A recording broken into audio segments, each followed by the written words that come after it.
Hi! Welcome to our quadrobics tutorial. We're going to be teaching you 15 different gaits. We're not going to teach you jumping. I know you want to start, but before we do, there's a few safety things that you need to know. The first thing that you always have to do before you do quadrobics is stretching. Here's a few of the stretches that we like to do, but you can do your own.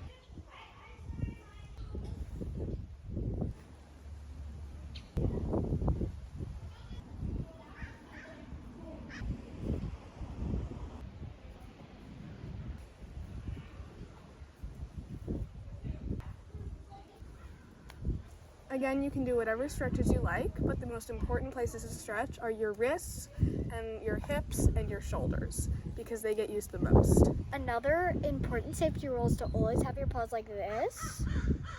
And never like this, because if you have your paws flat out like this with your fingers out, it can injure your fingers by bending them back like that, and we do not want you to get injured. Another important safety tip is that you should always remember to drink tons of water. Water is really important when you're doing quadrobics because it's super easy to get dehydrated and your body needs a lot of water to stay safe. Yeah. All right, let's start learning quadrobics. Our first gait will be walking. Walking is a pretty beginner-friendly gait, so you might be able to do it naturally. The step pattern for walking is right foot, right paw, then left foot, then left paw.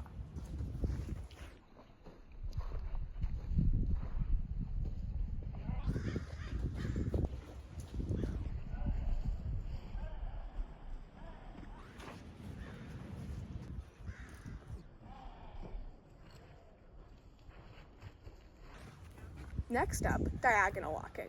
Diagonal walking is pretty much like walking, except, well, it's diagonal. So that means that instead of going right foot, right paw, then left foot, left paw, which looks like straight lines like this, it goes right foot, left paw, then left foot, right paw, which looks like diagonal lines like this, right?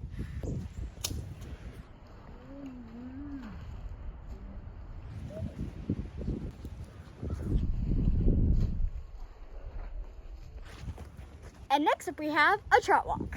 The trot walk is basically like the trotting pattern in a walking gait. If you don't know what trotting is, that's okay, we'll teach you later.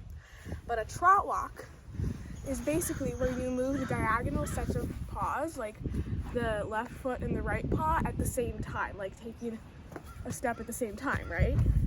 Yeah, just like that. Here's how it looks.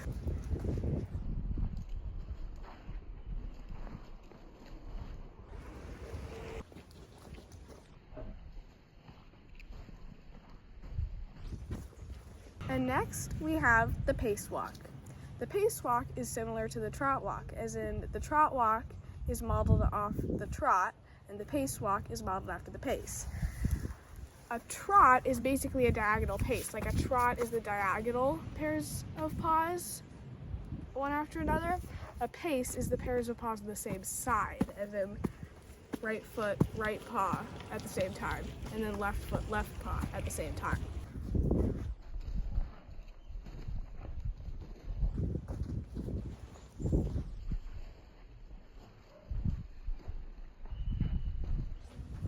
Next up we have the running walk. The running walk is basically the quadrobics form of a speed walk. When you do the running walk, you crouch a bit lower than you would if you were ordinarily walking because it's really hard to speed walk when your arms are like completely straight.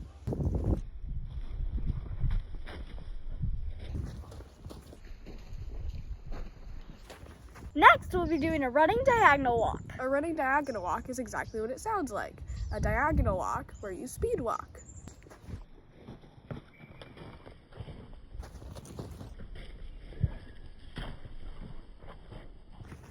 Congratulations! You finally finished all the walks. Now we're on to ambling. Ambling is like walking with a little bit of bounce in your step. It's the same pattern as normal walking, except when you take a step with your hind foot, you add a little bit of bounce.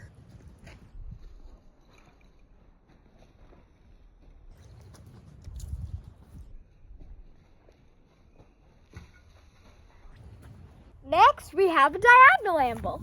The diagonal amble is basically modeled off a diagonal walk, except with the added bounce.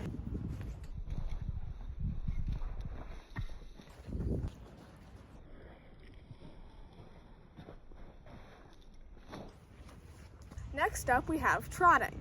Trotting is very similar to the trot walk that I showed you earlier. It's the same step pattern.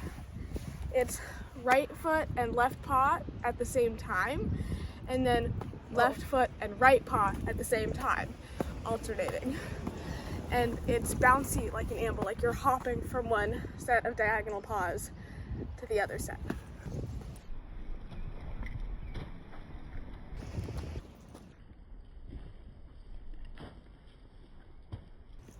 Next, we have pacing.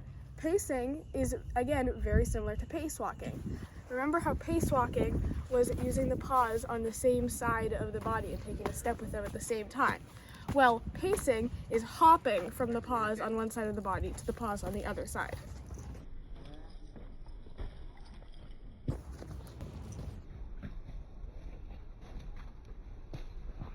Next, we are going to do a foxtrot. A foxtrot is a much harder version of a trot. It's the same pattern as a trot, except in a trot, the front foot and the back foot land at exactly the same time, but in a foxtrot, the front foot lands just a fraction of a second before the hind foot. That makes it a lot harder.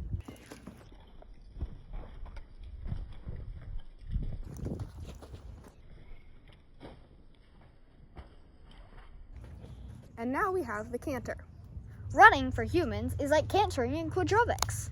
The cantering foot pattern is a bit different from all the ones we've seen before. It goes like left foot, and then left paw, right paw. Or you could go right foot, and then right paw, left paw. I prefer left, right, but you can go whichever way feels more comfortable for you.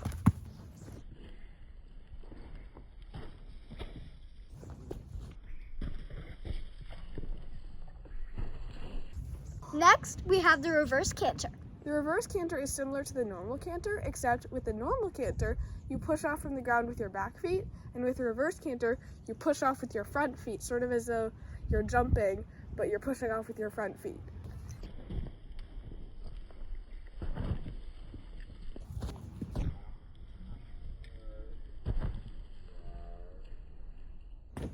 Next, we have sprinting. Sprinting is really easy. It's basically just cantering faster. Have you ever seen a cheetah run? It's like their spines stretch out a lot and they extend their legs completely. That's what we're going to be doing.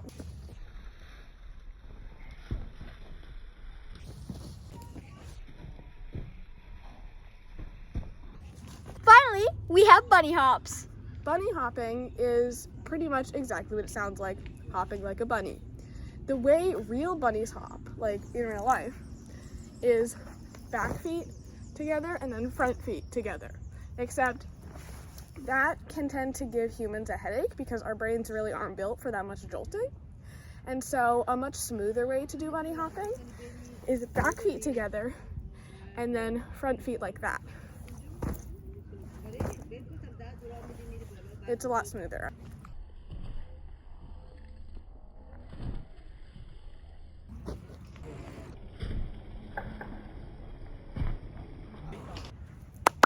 Congratulations, you're done. Good job! You learned all 15 gaits.